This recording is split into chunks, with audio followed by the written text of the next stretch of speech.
present my work here of my master thesis, which is a collaboration between the chair of CAD with Vahid and Pierluigi and Ole from the chair of structural design. The topic I'm researching in for the last 2 months is exploring new structural forms, and this combining machine learning and graphic statics. I will give first a bit of embedding of the topic, then I show you the tool that we are using to generate our data, which is a big topic, especially to find our forms, and then how we process this data, how we use the machine learning to then analyze our structures.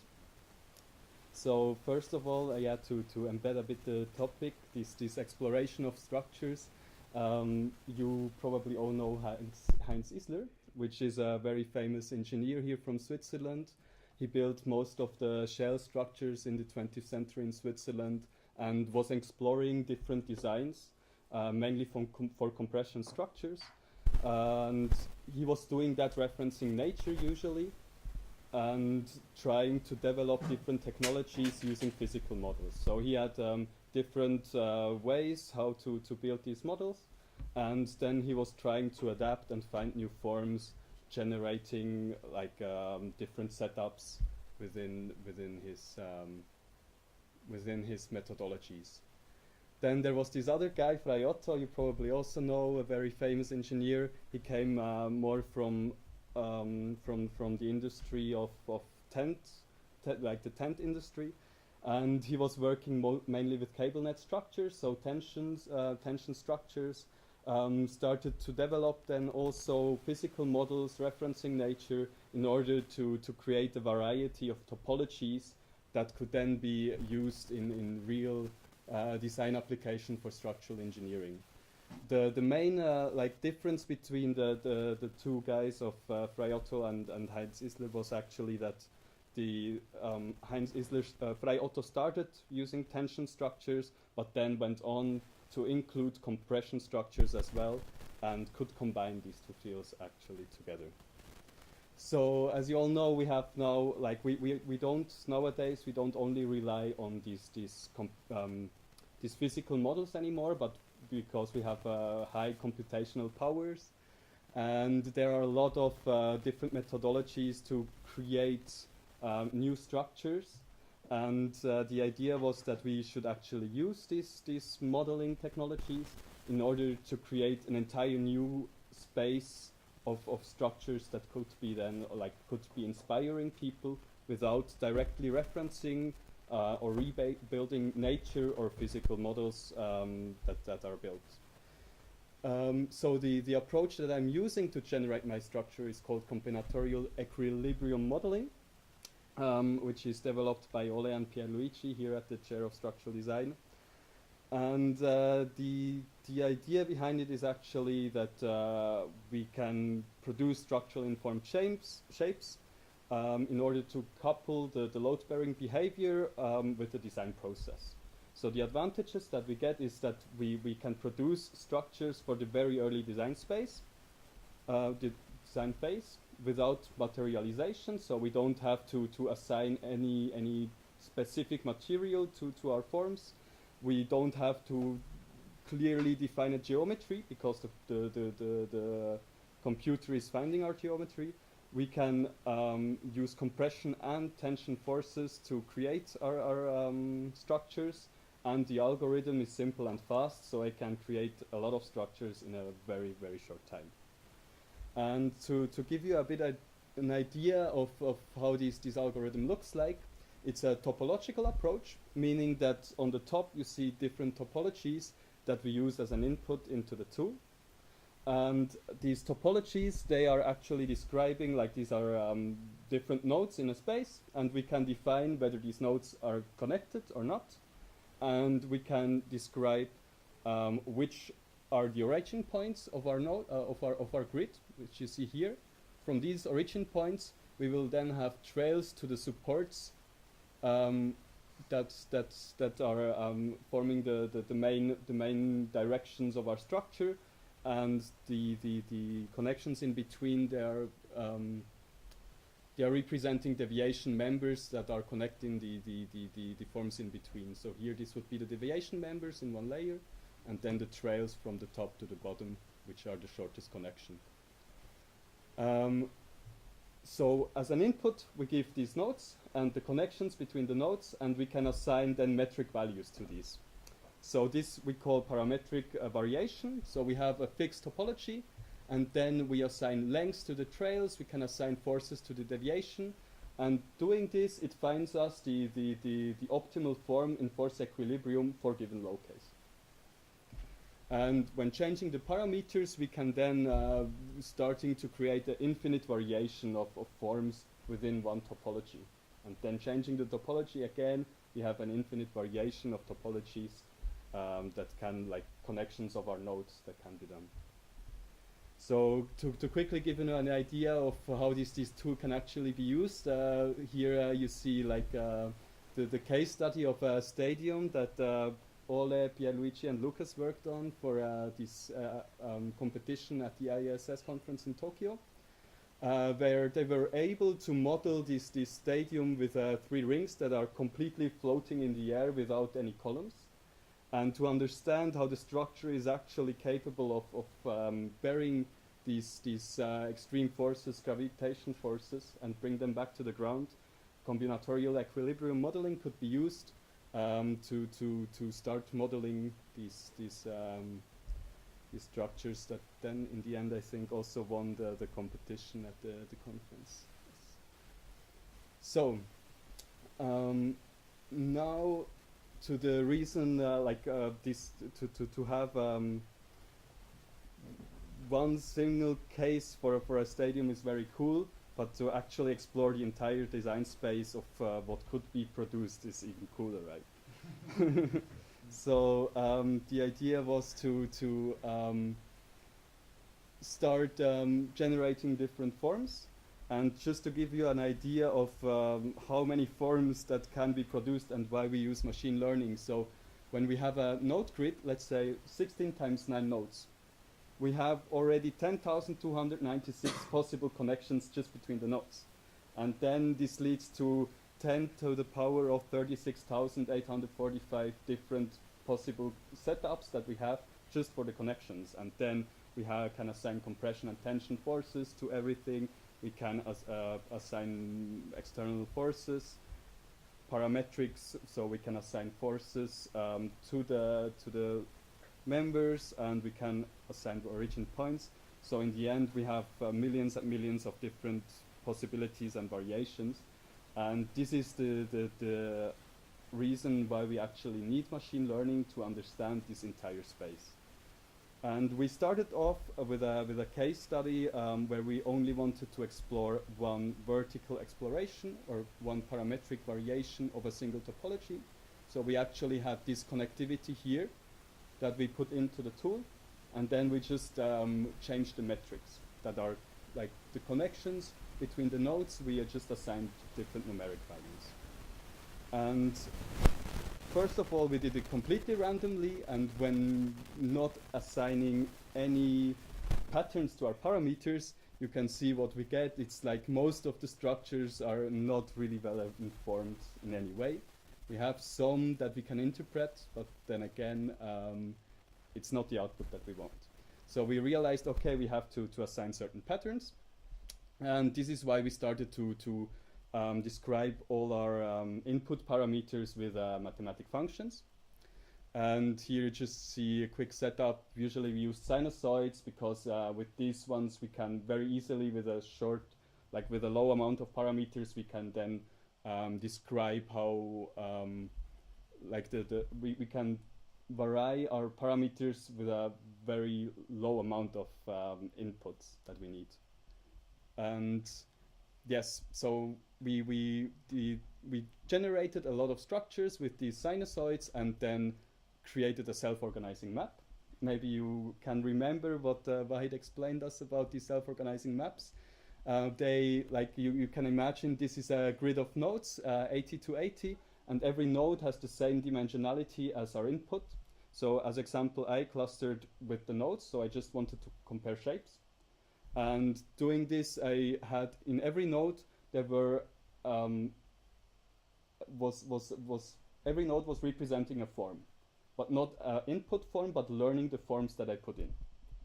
And meaning that every form that I put in could have had like 20 nodes with 3 dimensions, meaning 60 dimensions. And then it was these 60 dimensions were adapting to my forms, learning the space.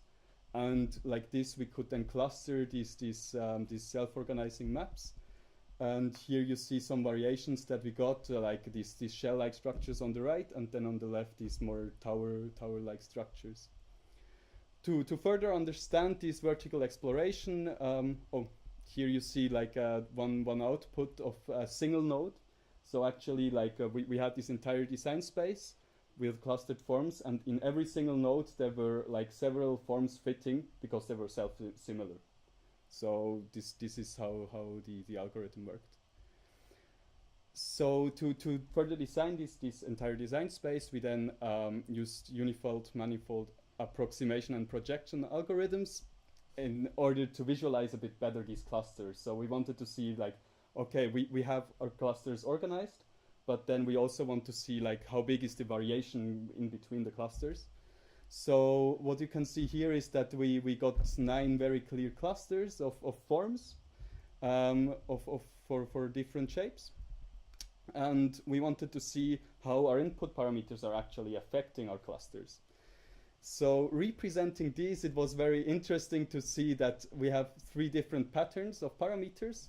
One parameter, or like one pattern of parameter which is driving us into certain direction within a cluster.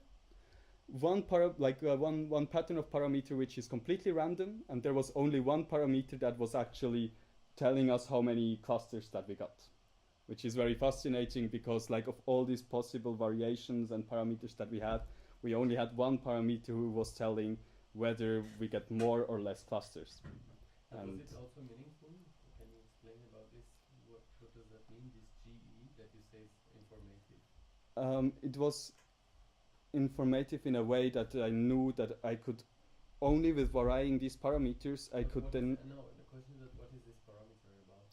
This was a frequency of one of my sinusoids, which was very interesting because with the resolution I had for my structures, I knew that I could not increase the range of these parameters because these could not be represented. Meaning that I already knew by this that I cannot, like when changing my parameters, I cannot find any more clusters. So for my setup, I had the entire variation of clusters that I could have. And yes, so this was like this first exploration that we did. And maybe also very interesting to notice that we could only find 9 clusters with our setup. So the question was there if we can increase the amount of different forms, different clusters that we get with exploring not this vertical space, but the horizontal space. So starting to look at the different connectivities of our topologies and starting to see if we get a bigger variation if we adapt this. And first of all, leave out the parametric variations completely. So there again was the question, how do we generate the data? Because doing it completely random, as I said, leads to no result. And the idea was that we start using these images which are representing our connectivities. So we are applying certain patterns, certain rules to our topologies here on the top. As example, we start to connect these nodes here, and we repeat this connection over the whole length, and then we start to mirror this connection on the other side, and this is then changing our connectivity matrix. With these pictures, we can then further work when including more information. So here you just have black, no connection, white, there is a connection. And with including like information about whether we have tension and compression, or here actually the entire information of our parameters and the output of our nodes, we could then set up like entire different dimension or like a way to represent our structures actually. So this picture here to the right is like the diagonal in the middle is representing all of the nodes of our forms with the coordinates, and all the other dimensions are representing input parameters into our structure or our topologies. And the interesting thing here to see now is to analyze these pictures, because there are certain input parameters that we know do not lead us to very interesting forms, and certains are. So we just take the pictures that we like, that we know that we can generate, are representing forms that are actually relevant for us. And then we start learning these patterns using convolutional autoencoders. We start learning these patterns, and then we want to generate a new data set just by learning the patterns of these pictures. So this is then a further application we are working on now to increase this design space of structures that we have. And then the second thing is that now that we are using not with a single topology, but opening up like these entire connectivities and also compression and tension of our structures, it's the question of how do we cluster. So here you see a self-organizing map that is organized by the nodes. So similar structures regarding nodes are at similar points. And you can see that they might look similar, but then again can be like very different in their load-bearing capacity, or in like whether they are in compression and tension. There are many ways to represent our structures. So here you see one map that is completely clusters with all the input parameters that I have, and what you can see is that it concludes in completely different patterns. So to just give you a quick idea of how the output at the end, when I have like the entire design space that I want to look at, could look like. So this is still in the work in progress, but this is then a three-dimensional space with all equilibrium structures that a designer can look into and try to find new new inspirations, new structural forms, like Heinz Isler or Fraiotto did with all these different patterns that they wanted to represent. We can open up this question, and I hope that at the end of my work I will also be able to pick some of these forms and start to build physical models to also show that all of these structures are actually feasible. Are they clustered in this? They are clustered in this space by nodes now. Exactly. It's a bit hard to move. Yeah. Okay, that was it. Thank you. Thank you.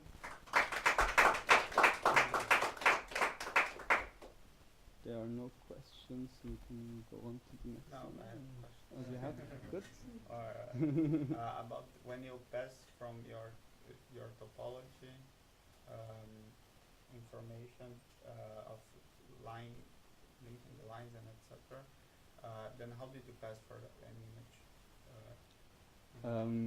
So the image is just actually the connectivity matrix, meaning that every pixel is the columns and rows in the picture of the picture are representing nodes. So let's say, let me go back to the presentation. Here we have like this one would be point, I don't know, 6 is connected with point 1. And like this I can then include information. And the nice thing about pictures is actually, first of all, a lot of these machine learning algorithms are built to analyze these pictures. So we can find self-similarities and patterns very well in these pictures. That was one reason that we went for that. And we can store a lot of information in them when using all the dimensions of the picture, because like every pixel then has 3 dimensions for red, green, and blue. So you can actually scale up with information as well. Because you already know the equilibrium of this structure. And that's how you know if it's compression or it's tension. Exactly, because I assign that first. Oh, that's nice. And why does it look always like a sparse matrix? So in this case it does, but it's opening up when we start To connect here. We always have the same size of the grid of nodes, but once we start to lower this size, then it will also look different. Or when we start to using more of these connections that are like diagonal, then but it will like actually the informative information is in everything is how you call it, symmetric, yes, in the picture. So you only need one. You just say I want to have pictures or graphs which are connected. That's the main constraint, right? It should be connected. If they are disconnected, then in principle we cannot build them, right? In the topology diagram, if there should be connections between them. And I think that's the reason why the diagonal is always one. But what if you just find an algorithm that it always gives you different patterns, but they're all again somehow connected? Not directly, but then indirectly everybody's connected to everyone else. And also But not everything has to be connected to everything. what is This the was criteria this for would be the interesting thing to see is because I need certain connectivities, but not all of them. That's why it would be good for the machine to learn actually which connectivities that I need and which ones not. Otherwise, it's not feasible to just only play around with the pictures. Like some of the informations have to be preserved. Exactly. Do you also think that you can think about this image as your parametric space, or you think still you need to connect it back to the original definition? What was this, and then because you showed this topology diagram. Now, can you think about this that you just translated your problem to another domain, and now you can say if I can play with this space in this image space, you call it. So it's a kind of new space. And then if you get used to it, then you can say, I understand it, and then this could be your parametric space. And then you just simply say, Exactly. I forget about the topology diagram. Exactly. This Is it would be one of the ideas why we actually start using these images now, and these convolutional autoencoders. That because in the space where I generate my data now, in Grasshopper, I'm always restrained to certain ranges of parameters, or certain. As example, I always have to say to my nodes, okay, either you are in a circle, you are in a ellipsoid, and then I can vary these parameters. But actually, when we are only learning these patterns in the picture, maybe we can go out of these restraints. Can you also, if I, for example, give you a picture, can you say what was the corresponding topology for that? I mean, if you imagine it depends what kind of information we put in. So in this one here, it will get quite difficult because all the connections. But yeah, actually in general, yes, this is possible. But some of them might not be completely adaptable to translate into an equilibrium state. So any image will be automatic. I mean, could be, but they should be symmetric. First of all, mean diagonal. Exactly. If it's not symmetric, it's physically speaking, it's no sense because it means that one node is connected with another, but the other one is not. So it should be symmetrical. That's it. But if you have loops, in principle, you can find the equilibrium within that loop. It's not necessarily right. Well, yes, you have to iterate. You need a loop, right? You have to find iterate to find the equilibrium, but not always you can find the equilibrium. There are certain situations in which you cannot converge to equilibrium.